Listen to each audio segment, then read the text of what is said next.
Bonjour à toutes et à tous, bienvenue, merci d'être là ce soir. Je suis Aurélie Blonde, je suis ravie de vous accompagner pour cette Préfond TV en direct de Lyon. À mes côtés, Philippe Sebag, le président de Préfond. Bonjour Monsieur le Président. Bonjour. Ravi de démarrer cette émission avec vous, avec d'abord le point Préfond.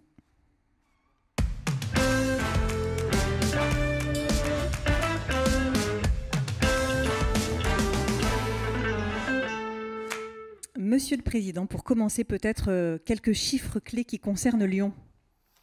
D'abord, bonsoir à toutes et à tous. Ravi d'être parmi vous et dans cette belle région lyonnaise. Je ne suis pas très loin, moi, mais ça s'entend, mais c'est toujours un plaisir de revenir sur Lyon. Alors oui, quelques chiffres, effectivement, puisque cette région est quand même riche au sein de la fonction publique. Donc c'est plus de 159 000 agents publics, 159 100 très exactement. Et on va dire qu'il y a 4,65% de ces agents qui cotisent à la Préfond. Alors c'est identique à la moyenne nationale, hein, donc vous ne faites pas mieux que les autres, mais bon, donc un peu d'effort. Pas moins bien, du coup. Mais pas moins bien déjà, donc c'est pas mal. Et le taux d'agents donc en ETP pour 1000 habitants, les trois fonctions publiques réunies, c'est 77,5%.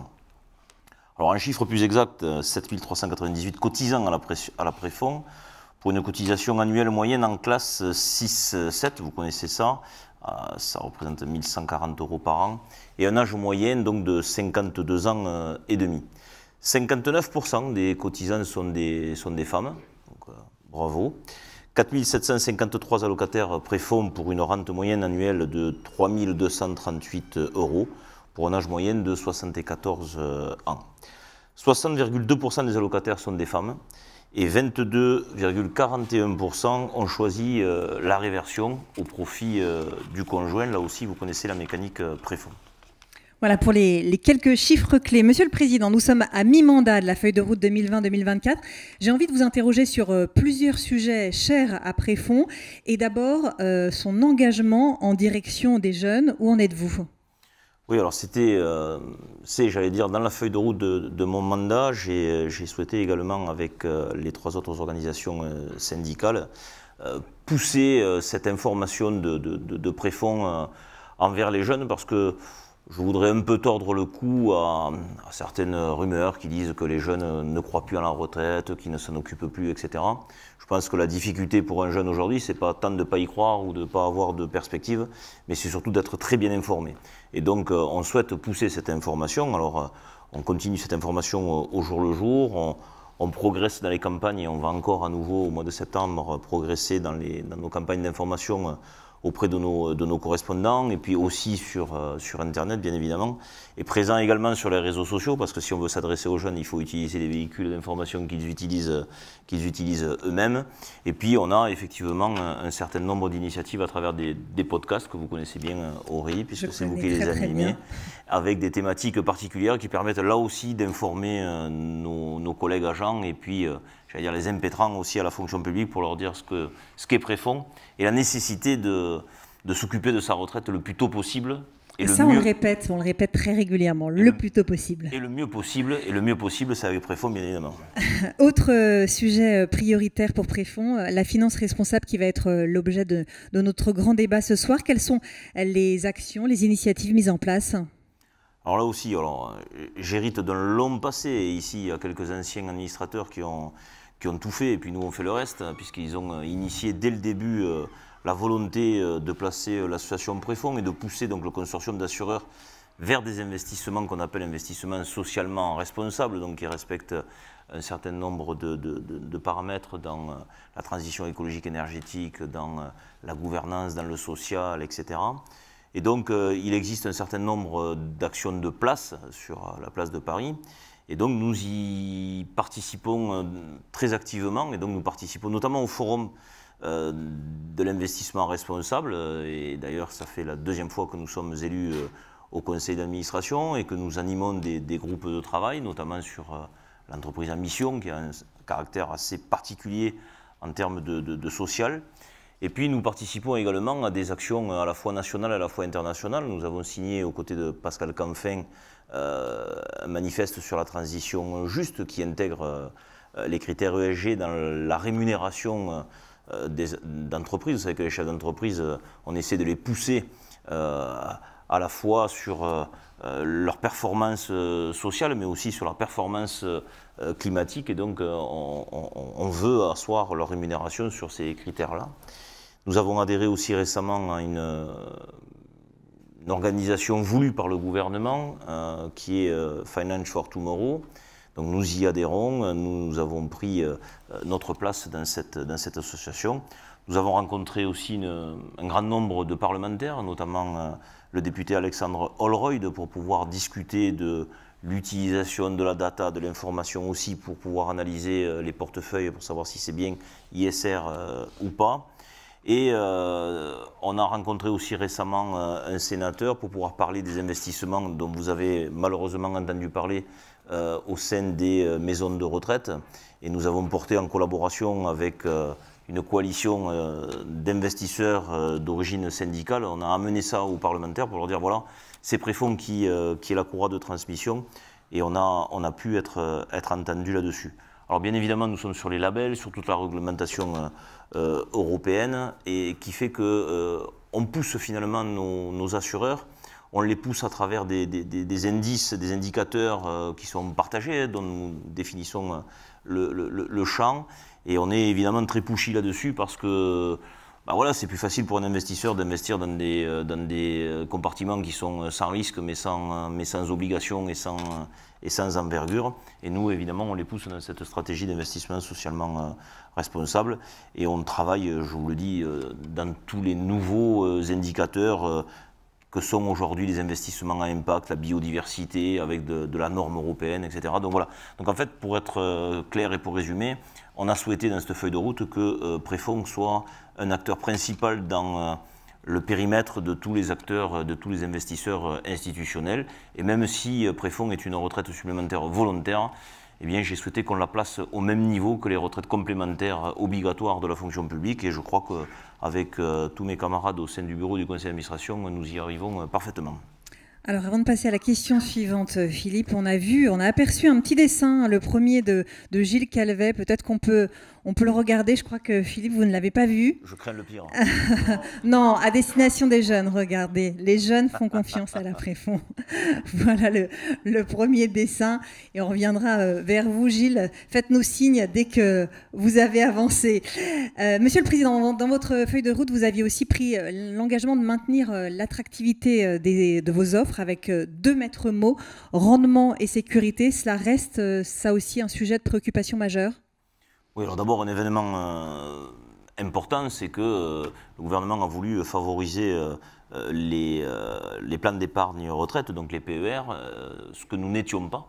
Et donc, on a fait en sorte de rendre compatible le régime Préfonds, qui est devenu un PER comme les autres. Et donc ce PER, effectivement, amène d'autres utilisations en sortie à la fin de son épargne qui sont totalement nouvelles, et Préfonds le permet également. Mais on a fait un certain nombre aussi d'avancées que nous demandaient d'ailleurs les affiliés au fil de nos rencontres. Hein. On nous parlait pourquoi il n'y a pas de garantie en matière de transmission, de prévoyance, la garantie d'essai. Donc ça, on a poussé CNP et on l'a fait, et donc c'est maintenant actif. On a également tensé le consortium pour réduire les frais, parce que c'est toujours pareil, un régime, là par où il pêche, j'allais dire, c'est par les frais de gestion, et donc on a réduit les frais à 2,05%, ce qui est déjà pas mal. Et donc on a ce dialogue qui est permanent entre les assureurs, le consortium des assureurs, et l'association dans la gestion financière pour essayer de l'améliorer. On a une commission financière avec mon camarade Philippe Soubirous qui la coordonne, et on est tous les jours en train de pousser les assureurs, en particulier pour essayer de vous apporter de la revalorisation pour que votre investissement vous rapporte à la fin. Et puis, on a eu aussi, dans ce dialogue, ça s'est aussi traduit par un taux de couverture en forte amélioration aujourd'hui, puisqu'on est à peu près à 126%. Alors, je le disais en préambule, on ne peut pas ignorer le contexte particulier de la guerre en Ukraine et ses conséquences en termes d'inflation. C'est un vrai sujet de surveillance pour Préfonds? Ah oui, encore une fois de plus, Préfond, c'est une association, 4 organisations syndicales, des personnalités qualifiées qui viennent du monde militaire et d'autres périmètres. Et donc on est là pour garantir, j'allais dire, le bon fonctionnement du régime et garantir l'intérêt des affiliés, et que nous sommes aussi, hein, puisque je suis fonctionnaire de police, je cotise comme vous, et donc les intérêts sont partagés et sont communs. Donc on est là, j'allais dire, pour vraiment défendre les intérêts. Et donc la situation aujourd'hui de la guerre en Ukraine nous pose évidemment, comme à tout le monde, de vrais problèmes, hein. On est dans une situation aussi depuis longtemps de taux bas, et cette tension en Ukraine aujourd'hui, enfin vous en percevez tous les effets. Les Gilets jaunes se sont mis dans la rue pour un niveau de prix d'essence qui était bien plus bas en tout cas qu'aujourd'hui. Et donc tout ça, ben voilà, c'est le pouvoir d'achat, etc. C'est la retraite à préparer. Donc tout ça, on le surveille, notamment dans la commission financière et dans d'autres commissions. Et le sujet de l'inflation, évidemment, nous pose un vrai problème, hein. Ce matin, Bruno Le Maire disait que nous étions encore en phase ascendante et qu'on aurait un plateau probablement stagnant qu'à partir du deuxième semestre 2023. Donc tout ça nous interroge bien évidemment. Ceci étant, nous, ce qu'on essaie de faire, c'est que même en période d'inflation, c'est de tenter de revaloriser les rentes. On l'a à peu près toujours fait. Là, ça devient de plus en plus difficile à 4-5% d'inflation. C'est sûr que ça devient... voilà, on n'est pas des magiciens.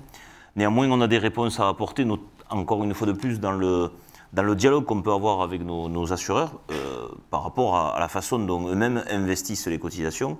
Et donc on peut effectivement les pousser à diversifier dans le portefeuille et pas rester que sur quelques investissements habituels.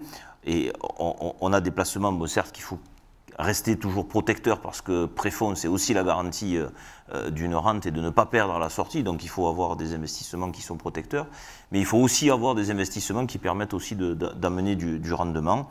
De l'immobilier, puisque l'immobilier c'est quand même du rendement, et on a un placement en immobilier aujourd'hui qui est à hauteur de 10% du portefeuille, des obligations indexées à l'inflation, donc là aussi c'est intéressant, et un investissement en action, parce que l'action, même si c'est risqué, c'est toujours une protection contre l'inflation, et il faut là aussi en accroître la part. Ce qui me permet de dire que nous avons aussi proposé aux assureurs de se diriger vers un véhicule, bon c'est un peu abscon peut-être pour tout le monde, mais qui s'appellent les FRPS, hein, qui sont dédiés à la retraite et qui vont peut-être permettre, en tout cas c'est ce qu'on exigera des assureurs, qui vont permettre aux assureurs d'aller vers une diversification et surtout vers en particulier un peu plus d'actions, ce qui nous permettra de dégager pour nous des moyens et avoir une revalorisation digne de ce nom face à l'inflation. On fait aussi des actions de lobbying auprès du gouvernement et on est en train de mener un combat là aussi pour le pouvoir d'achat, hein, et revenir à des majorations légales qui protègent les rentiers. Ce sont des majorations qui ont déjà existé par le passé et qui pourraient être remises en œuvre compte tenu aujourd'hui des difficultés de l'inflation et de l'économie de notre pays. Donc oui, tous ces sujets-là sont un sujet de préoccupation permanente pour le conseil d'administration et le bureau de Préfond. Merci beaucoup, Monsieur le Président, pour toutes ces informations. Je vous propose de passer directement à la deuxième séquence de l'émission, le point conjoncture, avec justement, on vient d'en parler, un focus sur l'inflation.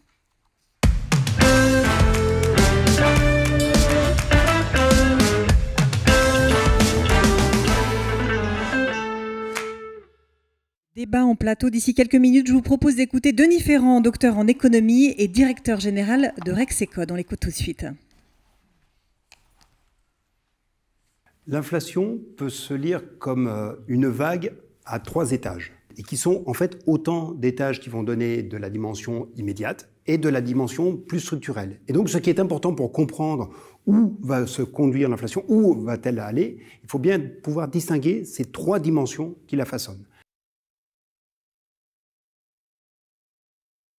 La première des dimensions, c'est celle que l'on voit de manière très immédiate, celle qui est née au lendemain du Covid, des difficultés d'approvisionnement, celle qui a été amplifiée par le choc venu du conflit en Ukraine, et c'est une inflation qui procède de problèmes d'approvisionnement, qui procède également de déséquilibres temporaires majeurs entre de l'offre de la capacité de production et une demande qui a été préservée pendant la période de confinement.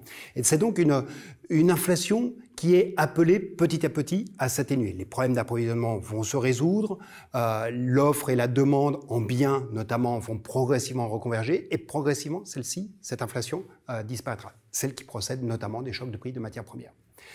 Pour autant, est-ce qu'elle aura entraîné une deuxième étape d'inflation, qui est celle d'une inflation un peu plus fondamentale, qui tient à ce deuxième étage, c'est le deuxième étage de l'inflation, c'est ce que l'on appelle la boucle prix-salaire.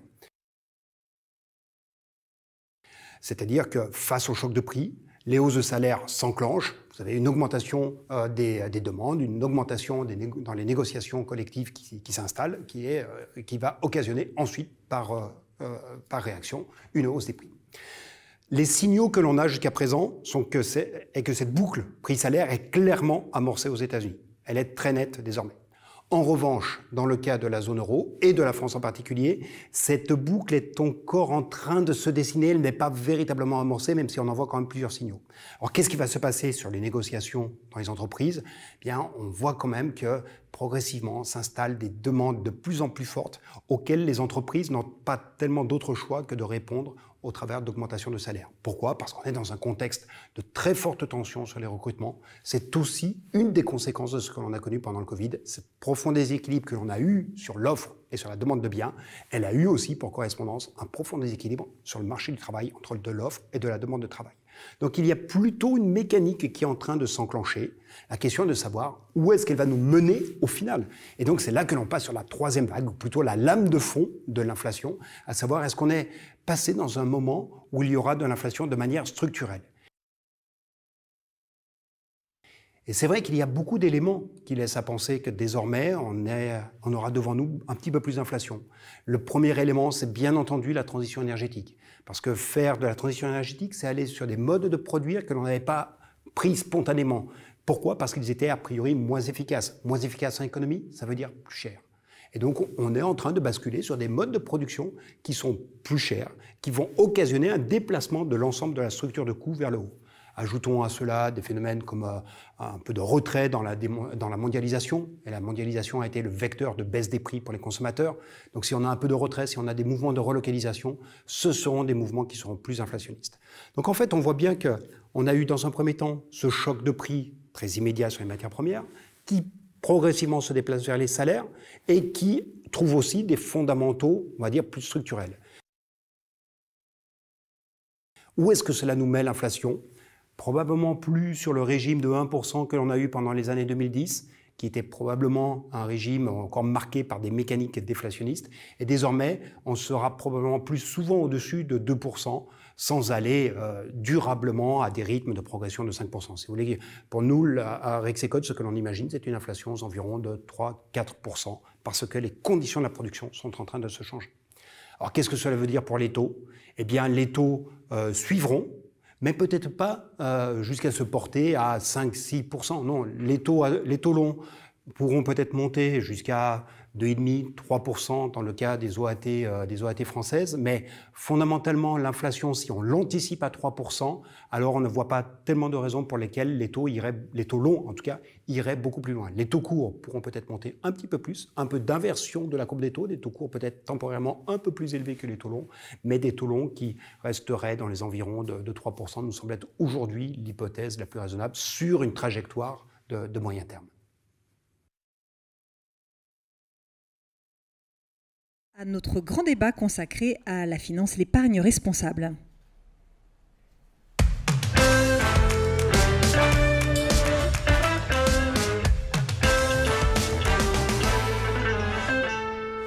Le point actualité avec cette question: comment donner du sens à son épargne? Quelles sont les solutions construites par Préfonds? Pour en parler, Michel Nathan, bonsoir. Vice-présidente de Préfonds en charge de la commission ESR, Lionel Brun, bonsoir. Bonsoir. Directeur délégué aux affaires institutionnelles de Préfonds, Laurent Girard, bonsoir.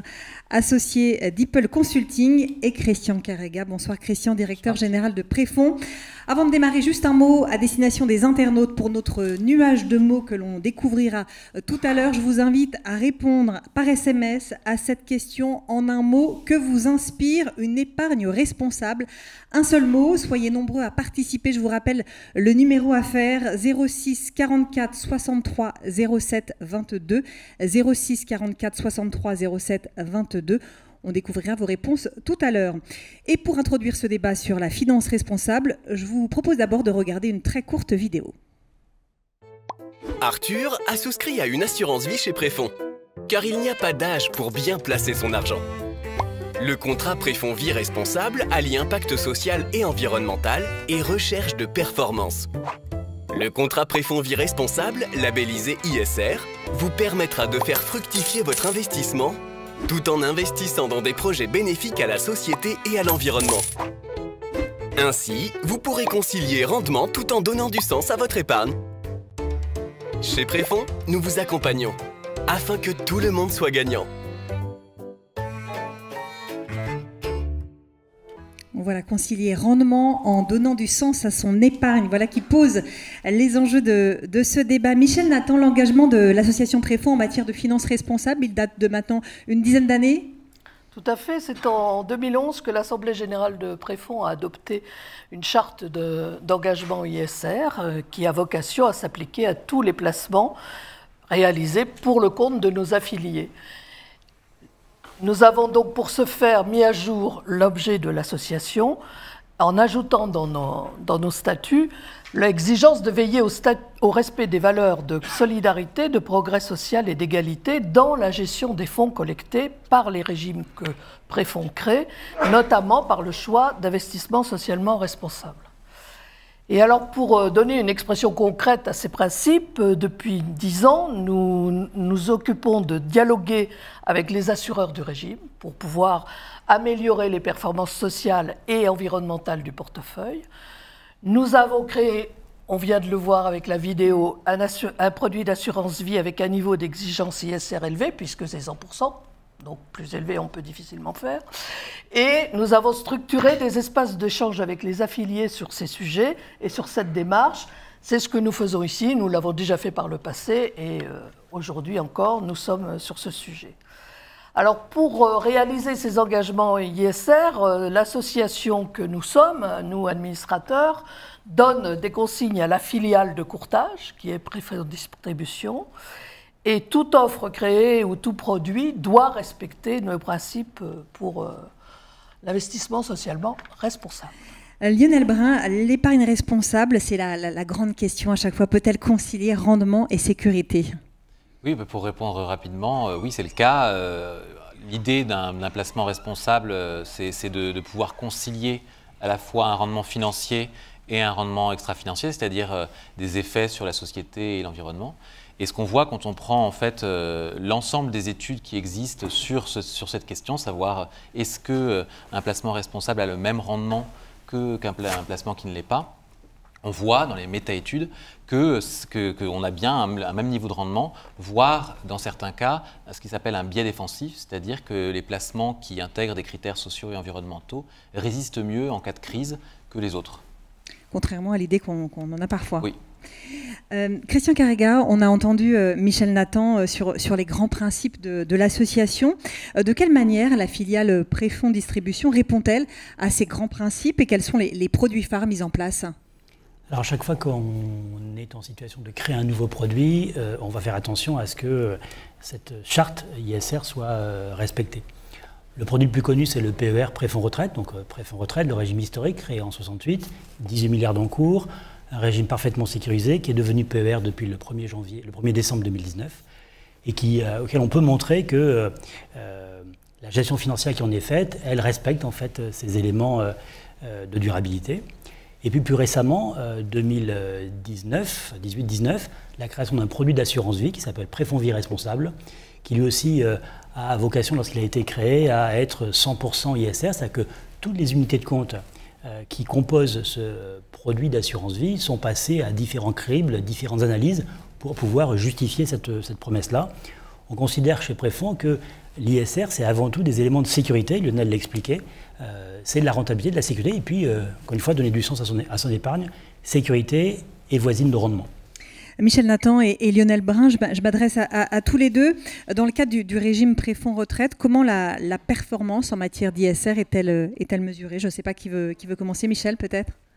Depuis 10 ans maintenant, nous faisons noter notre portefeuille. Alors, comme il est réparti chez plusieurs assureurs et que chacun a sa propre politique, nous faisons noter par une organisation indépendante qui était Vigeo, qui est aujourd'hui devenue Vigeo Moody's. Et on peut voir que depuis 10 ans, notre portefeuille a bien progressé puisque nous sommes passés de 47, quelque chose à 59 pour 2021. Lionel va vous aider peut-être, non? Non, c'est bien ça. Donc, et pour nous, c'est très important d'avoir cette notation pour pouvoir mesurer la réalité des faits, quoi, parce que c'est de ça qu'il s'agit. Lionel Brun. Oui, et effectivement, en complément de cette notation qui a été effectuée dès la mise en place de la charte ISR, Préfonds a fait le choix de suivre un certain nombre d'indicateurs concrets pour voir la façon dont les portefeuilles avaient un effet sur l'économie, sur l'environnement et sur la société, et donc sont suivis depuis cette période, notamment les questions d'empreinte carbone, les questions de présence des femmes dans les conseils d'administration, et puis aussi la couverture, par exemple, des salariés par les conventions collectives. Donc, c'est des choses qui sont suivies. Et alors, dans la dernière période, ce qu'on a essayé de faire sur la base des informations qu'on a, c'est de pousser nos assureurs à s'engager pour que la valeur qu'on voit s'améliorer dans le temps ISR des portefeuilles ne baisse pas. Donc, c'est un peu comme la valeur de service de Préfonds, viser qui ne peut pas baisser, viser que la valeur ISR des portefeuilles de Préfonds ne baisse pas. Alors pour ça, on ne s'est pas juste contenté de mesurer, on a aussi fait un travail disons, proactif.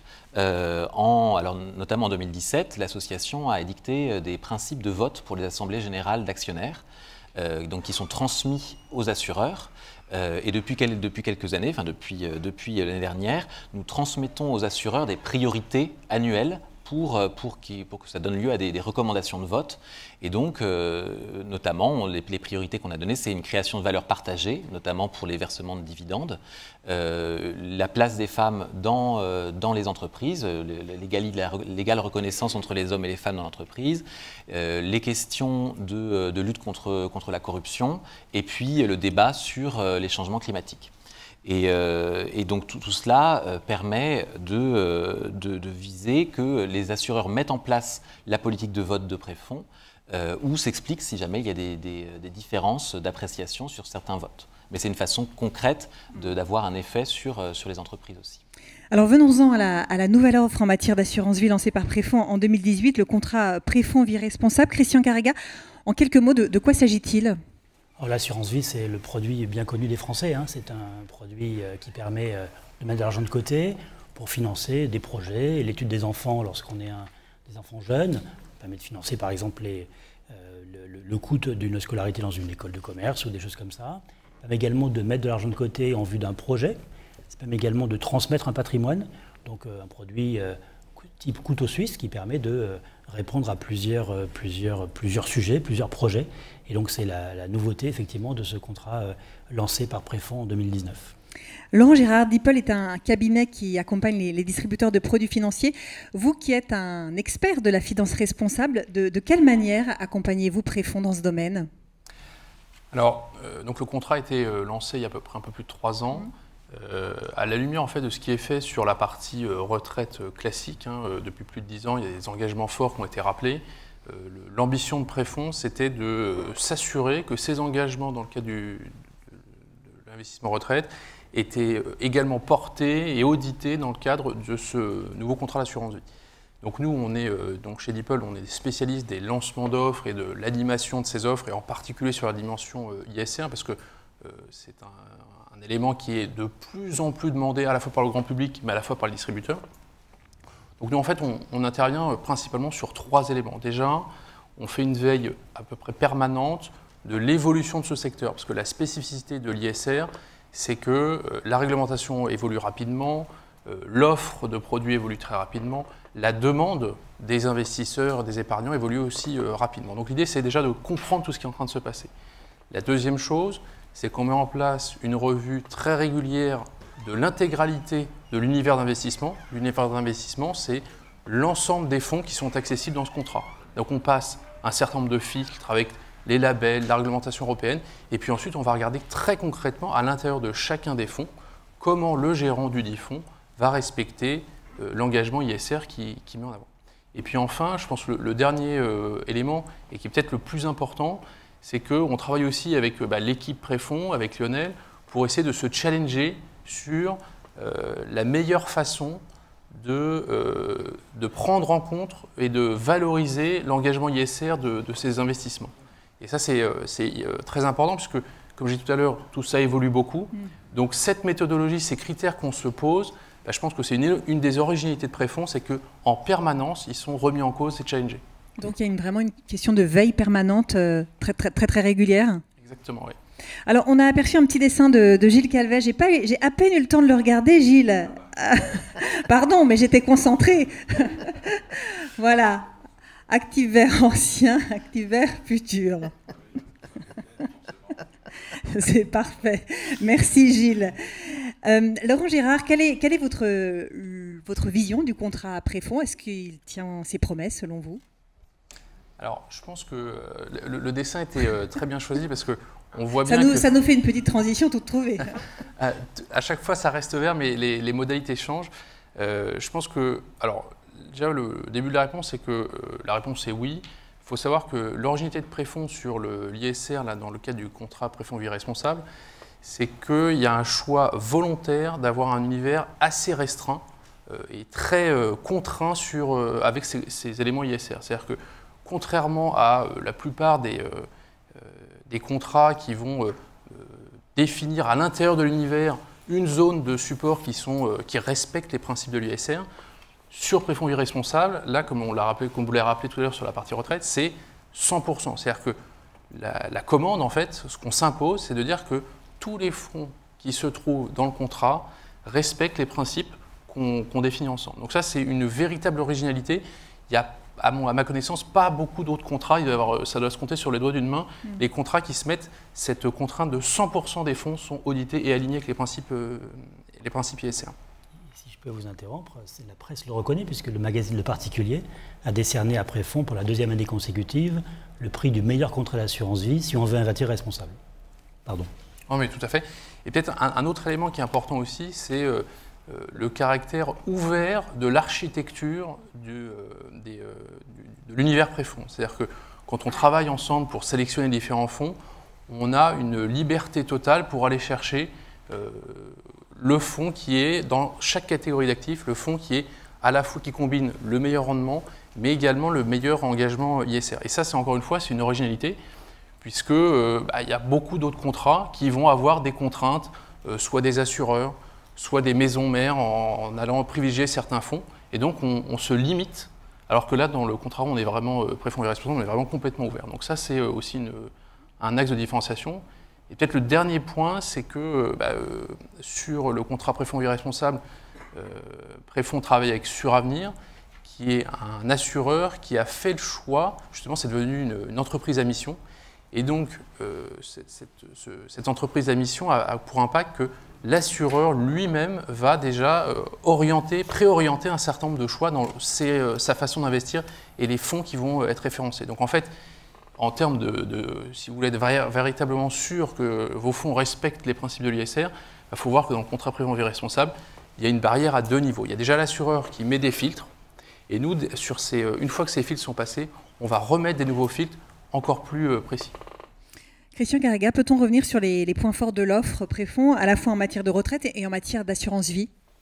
Alors, deux offres. Le plan d'épargne retraite. Vous avez tous entendu parler du plan d'épargne retraite. Vous connaissez forcément Préfonds puisque vous êtes dans la salle.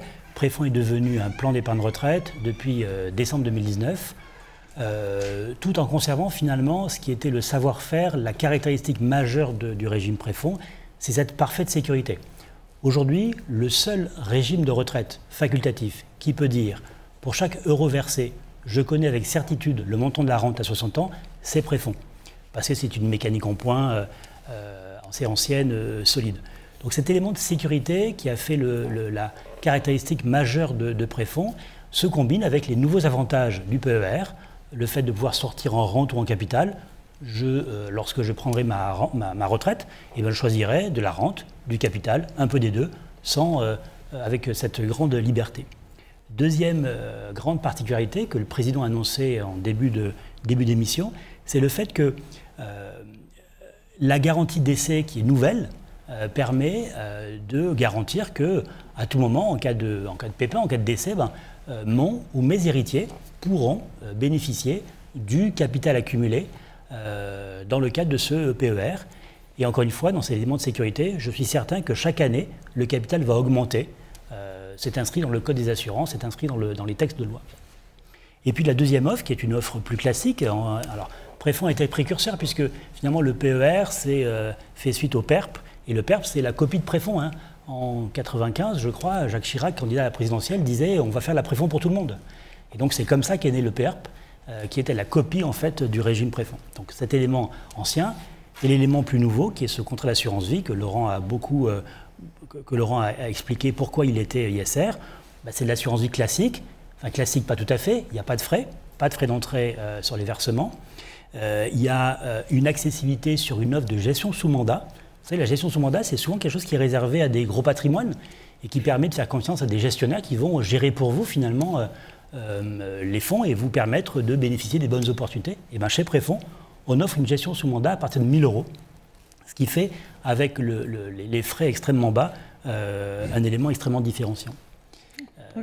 Alors je vous regarderez le dessin après, mais et le point commun finalement sur ces deux produits-là, c'est le fait que, au-delà de la volonté de faire du rendement, parce qu'on a tous envie que notre épargne nous rapporte, c'est que ça ait du sens. Donc donner du sens en épargne, c'est pour nous un élément important. Un niveau de frais qui soit le plus faible possible, 0 sur le contrat d'assurance vie. Les frais sur le régime PER ont baissé assez fortement, puisqu'on est à 2,05. Et vous savez peut-être que la réglementation oblige aujourd'hui à tous les assureurs à présenter les frais sur leur site internet. Et si vous allez voir sur le site Préfonds, vous verrez que le régime Préfonds, le PER Préfonds, est celui parmi les frais les plus bas, puisque par exemple, il n'y a pas de frais sur les rentes, ce qui n'est pas le cas de la majorité des contrats d'épargne retraite classiques. Donc, donner du sens, un niveau de frais extrêmement faible, la performance, de la garantie et surtout de la sécurité. Allez, un petit coup d'œil, Gilles, sur votre dernier dessin que Christian n'a pas eu le temps de voir. Voilà. Un commentaire, Christian Garriga? Disons que nos gestionnaires gèrent mieux ça que ce qu'on voit à l'écran. Lionel Brun, jusqu'à présent, les études montrent que les Français sont sur le papier séduits par l'ISR, par la finance responsable, mais qu'ils ont encore du mal à franchir le cap. C'est toujours le cas, c'est ce que les dernières études tentent à confirmer. Oui, ben justement, on a fait réaliser une étude assez récément qui va à l'encontre des idées reçues sur les latitudes des épargnants vis-à-vis de l'ISR, puisque loin de l'image d'épargnants convaincus de ce que c'est que l'ISR et qui renonceraient au rendement pour pouvoir avoir des effets positifs sur la société et l'environnement, en fait, on voit que ce sont aussi les épargnants qui ont le plus de connaissances en analyse financière, qui s'orientent vers des produits ISR, et de même ceux qui ont un patrimoine et des revenus les plus importants. Donc en fait, on peut se dire qu'il n'y a pas forcément besoin de convaincre les épargnants les plus avertis du fait que l'ISR est rentable, au même titre que les autres produits. Donc ça, c'est intéressant, et ce qu'on voit aussi dans cette étude, c'est qu'il y a sans doute un effet de rattrapage d'autres catégories d'épargnants par rapport à ces épargnants avertis donc à l'avenir. Laurent Girard, un commentaire sur l'attitude des épargnants? Oui, alors effectivement, nous, comme je l'ai dit tout à l'heure, on travaille beaucoup sur la fabrication d'offres d'épargne et puis leur administration dans le temps. Et ce qu'on remarque quand on travaille avec des distributeurs, ce qu'on remarque souvent, c'est que finalement, ils ont beaucoup de mal à expliquer. Quand on parle d'ISR, on parle beaucoup de termes techniques, on parle beaucoup de labels, de critères, de réglementations. Tout ça, finalement, pour le commun des mortels, c'est compliqué. Et c'est pour ça que Lionel rappelle très bien, c'est que finalement, on s'aperçoit qu'il y a un peu un manque d'égalité sur cette dimension. C'est-à-dire que ce sont les gens qui ont le plus d'informations, le plus de formation sur ces domaines-là, qui sont capables de s'y retrouver.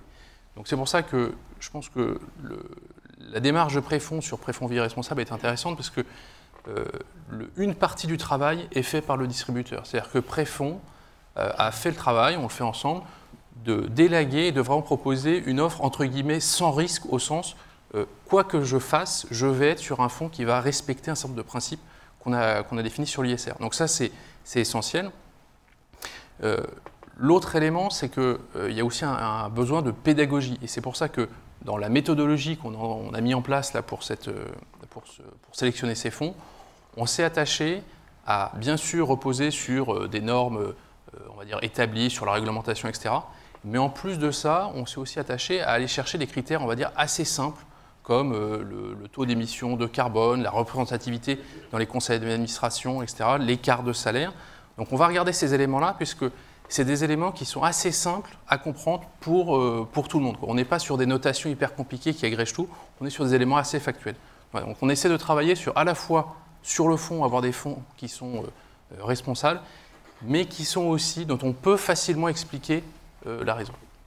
Christian Carrega, avant de passer à notre nuage de mots et voir les résultats, quelle est la prochaine étape pour Préfond en matière de finances responsables? Alors évidemment, on va continuer, puisque vous avez compris que c'est notre marque de fabrique, j'allais dire. Mais la finance responsable, ce n'est pas forcément que dans l'épargne. Et notamment, il y a beaucoup d'initiatives qui foisonnent avec ces startups françaises pour que les services que nous allons proposer, que nous proposons aujourd'hui, répondent à des critères sociaux, environnementaux. Alors je cite souvent le viager. On a dans le contrat d'assurance vie un fonds qui permet d'investir sur du viager. Et l'avantage de ce viager-là, c'est qu'il permet à des personnes de rester à domicile et de financer en fait finalement leur retraite pour essayer d'éviter d'aller dans un EHPAD avec tout ce qu'on a raconté sur le sujet. Donc ces solutions, je cite le virage viager, sont des éléments qui sont de nature à répondre à cette demande et cette volonté qui est la nôtre d'être le plus socialement responsable. Voilà, avec une petite illustration de Gilles Calvet sur les propos. Ce sont les épargnants les plus aisés qui investissent ISR. La preuve, j'ai repeint la Rolls en vert. Voilà. Ce qu'on remarque, pardon de prendre trop de temps, mais ce qu'on remarque, c'est que la jeune génération qui nous rejoint sur la retraite, mais aussi sur l'assurance vie, est de plus en plus sensible en fait à cette dimension ISR. Moi, je vois mes enfants, ils investissent, ils ont envie comme tout le monde que ça rapporte, mais pas n'importe comment. Et donc, c'est cette rencontre entre la demande, l'offre et la volonté forte de l'association créée par ces 4 organisations syndicales que de faire se rencontrer finalement avec cette finance responsable. Je vous propose que l'on découvre ensemble le nuage de mots. On va voir voilà, les mots s'afficher et le terme qui ressort, économie verte. On a durabilité solidaire, sens, progrès, nécessité, performance, éthique, humanité. Voilà, mais c'est économie verte qui ressort. Un commentaire. Quelqu'un a envie de faire un commentaire sur ce nuage de mots? Lionel Brun? Oui, sur l'économie verte, on voit que c'est effectivement des enjeux qui aujourd'hui traversent beaucoup d'esprits et que, je pense, des acteurs comme Préfond ont une responsabilité pour pousser davantage vers justement des activités productives qui prennent en compte les enjeux climatiques, mais sans oublier les enjeux sociaux. Oui, parce que c'est pas que le vert en fait. On a un peu, on le voit bien dans les dessins de Gilles. L'ISR, on le traduit avec du vert, avec des arbres. En fait, c'est pas que ça.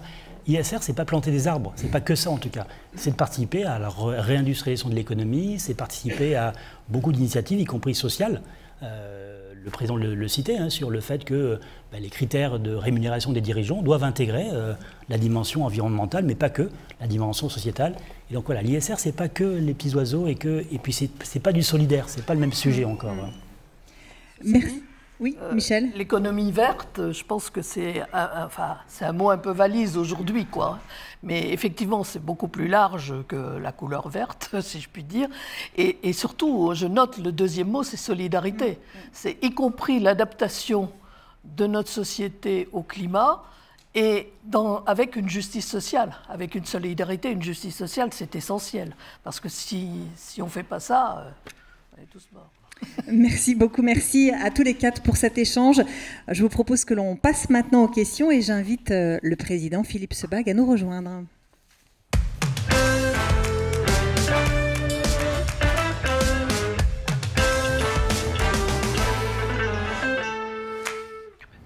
Voilà, vous êtes nombreux à poser des questions qui défilent sur l'écran. Nous allons tenter de répondre à un maximum d'entre elles, mais je vous précise néanmoins que les réponses aux questions reçues figureront sur le site Préfond dans les tout prochains jours, si nous n'avons pas eu le temps de répondre à certaines questions.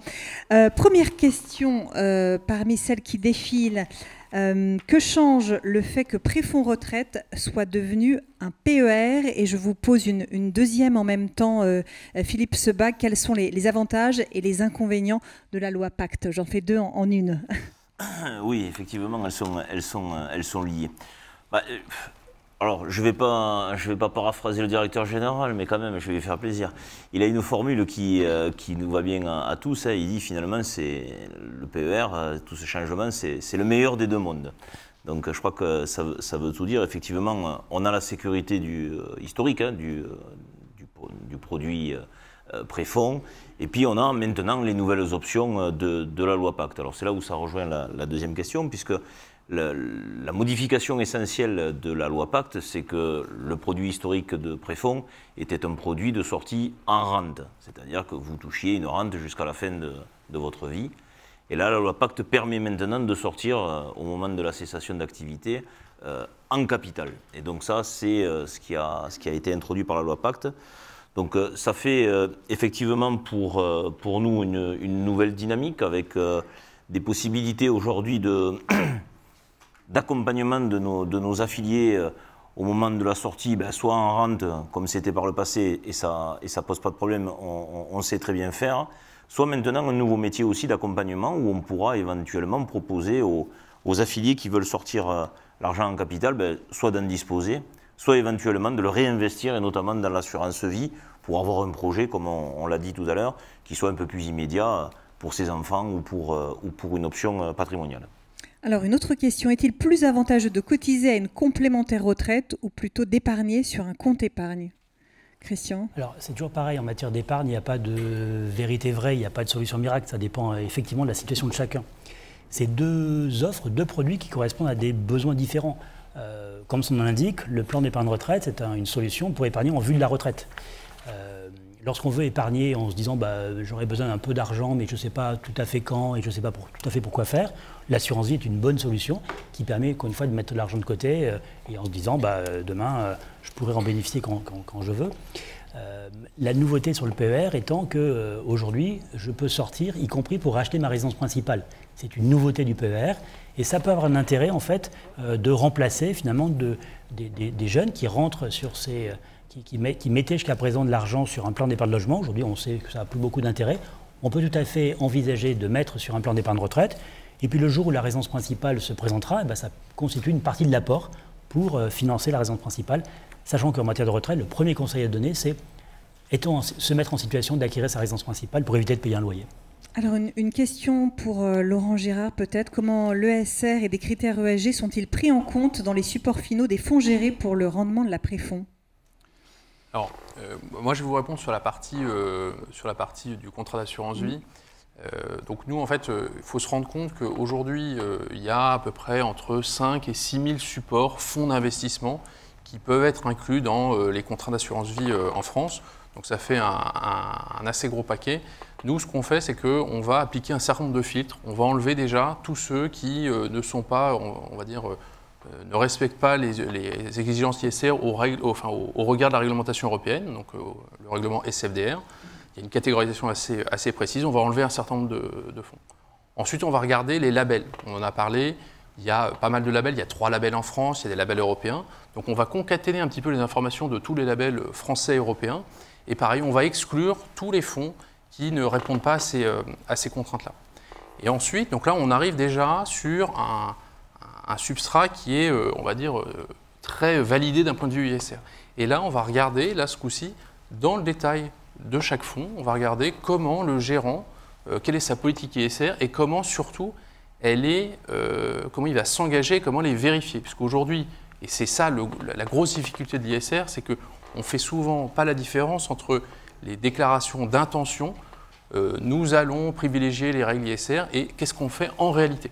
Donc nous, ce qu'on va regarder, c'est qu'on va vérifier qu'entre les engagements théoriques qui sont pris et la réalité de l'investissement, qu'il y a bien un matching. Et donc c'est pour ça qu'on se retrouve avec un univers d'à peu près une centaine de fonds qui permettent à la fois d'être, on va dire, de respecter au mieux les principes ISR, mais qui permettent néanmoins d'avoir une certaine diversification. Parce que c'est aussi un élément qu'on a tendance à oublier, c'est-à-dire quand on parle d'ISR, il ne faut pas complètement oublier les bases de l'investissement. C'est-à-dire qu'il faut diversifier, il faut regarder l'horizon de placement.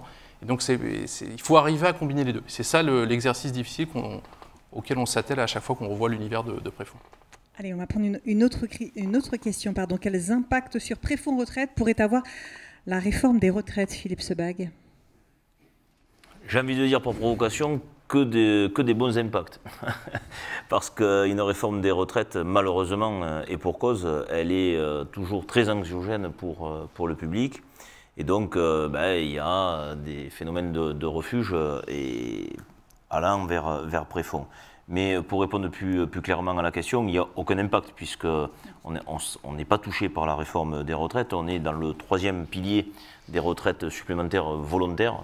Donc il n'y a là-dessus aucun impact.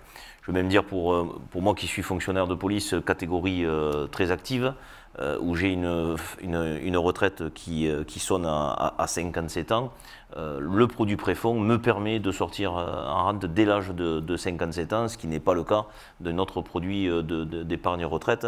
Donc j'allais dire Préfonds avait déjà anticipé un certain nombre d'évolutions de retraite, mais dans le cadre de la réforme, il n'y a aucun impact sur Préfonds. Alors dans le prolongement de cette question, en cas de départ à la retraite anticipée, est-il plus avantageux de continuer à cotiser ou de liquider son contrat Préfonds? Christian? Alors le président l'a dit, le régime de retraite obligatoire est indépendant du contrat Préfonds. Donc je peux continuer à cotiser, je peux arrêter, je peux choisir de sortir en capital ou une rente.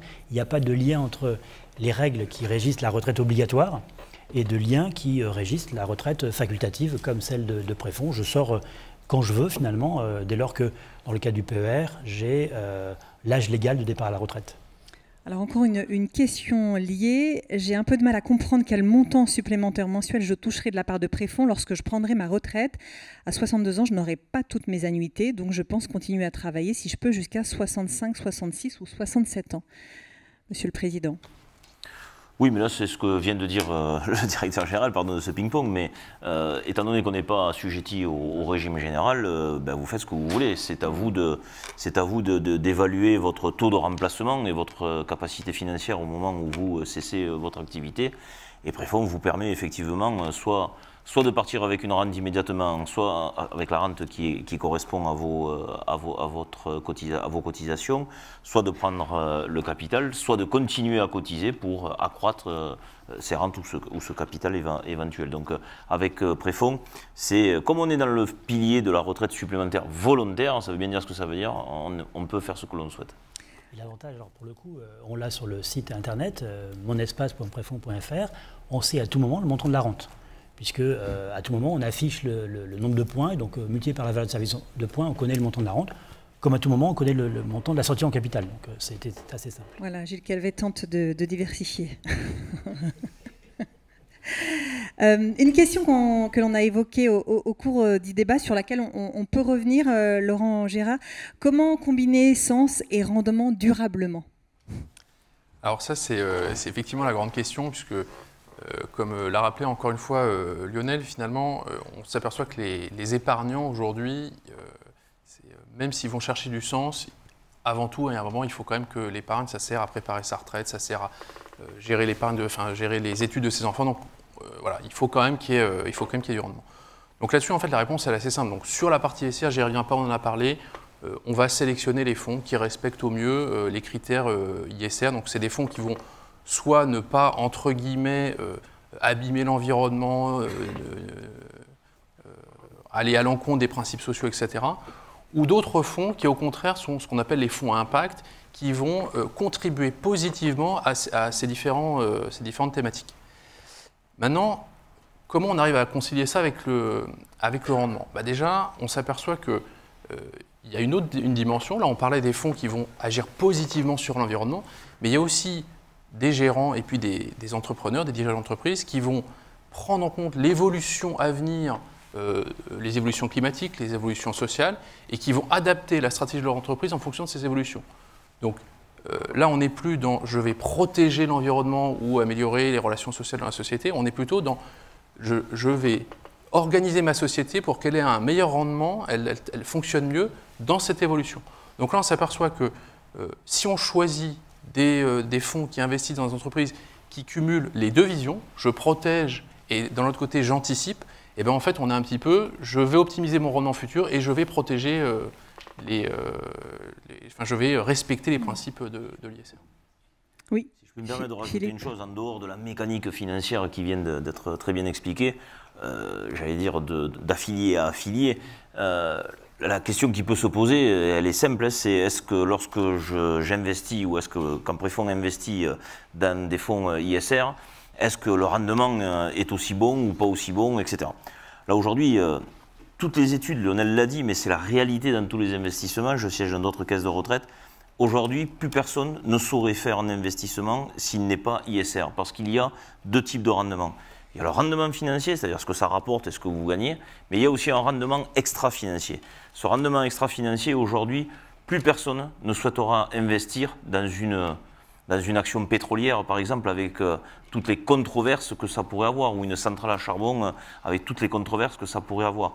Donc aujourd'hui, il y a pratiquement un parcours fléché à aller vers des investissements ISR, ce qui n'était pas le cas auparavant, parce qu'auparavant, on nous opposait cette mécanique financière en nous disant « Oh là là, mais si vous investissez en investissement ISR, il ne va pas y avoir de rendement financier ». Le rendement extra-financier, on verra quand tout le monde s'accordera déjà à avoir des mêmes normes de cotation.